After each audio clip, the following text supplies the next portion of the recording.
कर्म 3 प्रकार के होते हैं, प्रारब्ध, क्रियमाण और संचित। प्रारब्ध के बारे में सुनते तो आए हैं, प्रारब्ध होता क्या है?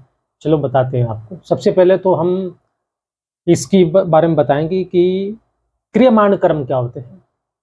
जी, अभी जो वर्तमान में जो कर्म किए जाते हैं वो क्रियमाण कर्म कहलाते हैं। वर्तमान से पहले इन जन्म में किए हुए अथवा पहले के अनेक मनुष्य जन्मों में किए हुए जो कर्म संग्रहित हैं वे संचित कर्म कहलाते हैं। संचित कर्म में से जो कर्म फल देने के लिए उन्मुख हो गए हैं, प्रस्तुत हो गए हैं, अर्थात जन्म, आयु, अनुकूलता, प्रतिकूलता आदि परिस्थिति के रूप में परिणित होने के लिए सामने आ गए हैं, वे प्रारब्ध कर्म कहलाते हैं। क्रियमाण कर्म, इसके भी 2 तरह के होते हैं, शुभ और अशुभ। जो कर्म शास्त्र अनुसार विधि विधान से किए जाते हैं वे शुभ कर्म कहलाते हैं, और काम, क्रोध, लोभ, आसक्ति आदि को लेकर जो शास्त्र निषिद्ध कर्म किए जाते हैं वे अशुभ कर्म कहलाते हैं। क्रियमाण कर्म के फल अंश 2 भेद हैं, दृष्ट और अदृष्ट। इनसे दृष्ट के भी 2 भेद होते हैं, तात्कालिक और कालांतरिक।